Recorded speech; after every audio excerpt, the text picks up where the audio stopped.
Fusion Mobile, quality e-learning experience on the go. Oh, you're welcome to yet another biological session. I am Olajide and I will be taking on respiratory system. Don't forget that this this platform is made possible or is powered by Fusion Mobile e-learning clinic. So now we're going to be looking at respiratory system. Before now we've looked at respiration, but we just like to go through it over and over again. I will say respiration is the oxidation of food molecules leading to the production of energy, and we'll make discrepancies between breathing and respiration. We're still going to re-emphasize that in this class. We're going to look at the respiratory system of organisms. Insects, what do they use? The spiracles and other fishes, how they make use of their gill filaments or their gills basically. We'll look at everything. As for respiration, as I've said earlier, is the oxidation of food molecules. And respiration is basically divided into two. I will have the external respiration. I will have the internal respiration. The internal respiration is also known as tissue respiration. The external respiration is known as inhalation. Or should I use inhalation or expiration? Okay, let's just use it. So it's known as inhalation and exhalation. Inhalation and exhalation. Inhalation is also called inspiration and expiration. Now, what do we mean by external respiration? External respiration is just breathing, the taking in of oxygen, inhalation or inspiration, and the taking out of carbon dioxide, that's exhalation or expiration. And so when you do this too, we call it what? External respiration. But when you take in oxygen to break down food molecules, we call it what? Internal respiration or tissue respiration. And that's where we see the aerobic, and the anaerobic basically. And on that very day we'll look at the formula for respiration. We said this is glucose. When oxygen gets in here and they break down, then obviously we're going to have 6 CO2 plus 6 water, and aside from this we're going to be having energy at ATP. And when we say water is then giving up, so we're going to be having energy at ATP. And we said ATP is a means for storing energy basically. And so now we're going to be looking at some respiratory system and their characteristics. Okay, so we're going to be looking at the condition necessary for respiration. And we're going to be looking at some characteristics of these conditions that are listed above. So for respiration to take place, respiratory medium must be there.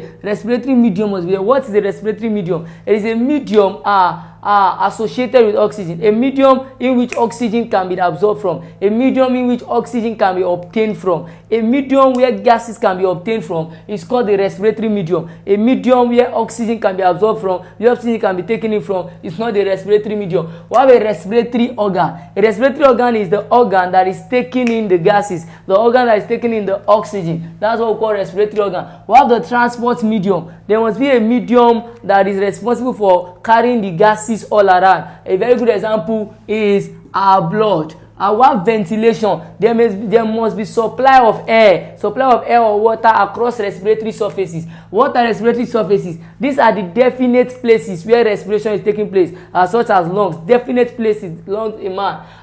What are the characteristics of respiratory surface? They must be moist. This allows gases to flow through easily. They will have thin wall. They are thin wall. They are permeable to gases. They allow gases to pass through. They have large surface area to facilitate rate of diffusion. There should be supply of transport medium, adequate supply of transport medium like blood. And lastly, they must be highly vascularized. They should be connected to capillaries and all that. So now we're going to be looking at the respiratory system of organisms. We are going to be looking at a T-table, organisms and the respiratory system. Okay, so we're going to be looking at organisms and their respiratory system. Unicellular organisms such as amoeba, the protozoans notably, they make use of their body surface for respiration.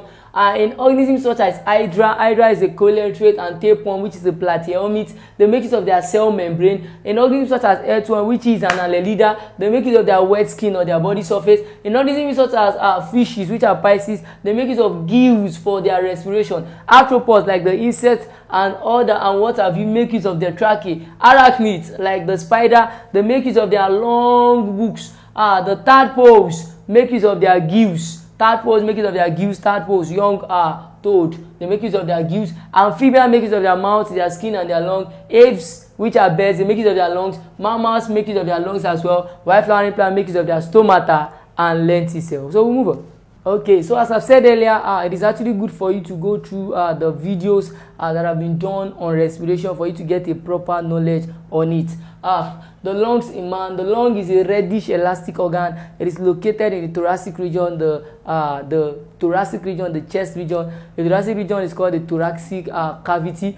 It has a bone called the sternum. The sternum is also known as the breastbone. It has 12 ribs. 12 ribs are connected to the sternum, and below it we have the intercostal muscle. What separates the abdominal region from the rib cages is known as the diaphragm.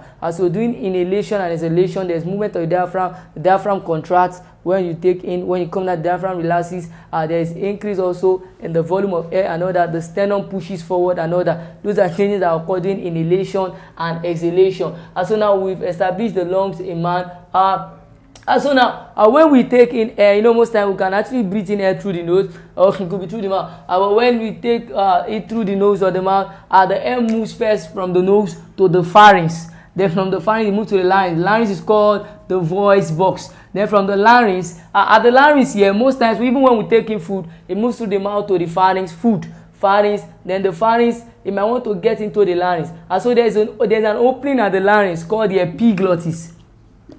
There's an opening at the larynx called the epiglottis. It prevents food from entering into the larynx, into the voice box. And so the air moves to the larynx. From the larynx, the air moves to the windpipe. The windpipe is also known as trachea. Then from the windpipe, it moves to the bronchus. From the bronchus to the bronchioles. From the bronchioles to the alveoli. Alveoli is where gaseous exchange takes place in man. Alveoli is where gaseous exchange takes place in man. Alveoli is where gaseous exchange takes place in man. And one thing you need to know again is the volume of air. The volume of air, oxygen in the atmosphere is 21%, 78% for nitrogen, and lastly 0.05% for CO2. That's the volume of air, inhaled air, inhaled air, inhaled air. So we'll quickly also be looking at the volume of exhaled air. So the volume of exhaled air, 16% for oxygen, 16% for oxygen, 4.1% for carbon dioxide, 4.1% for carbon dioxide, and 79% for nitrogen, and others are for saturated gases. So this will come to the end of class. I hope you enjoyed the class. There's some questions to pop up on your screen as usual. Try as much as possible to attend it. Thank you.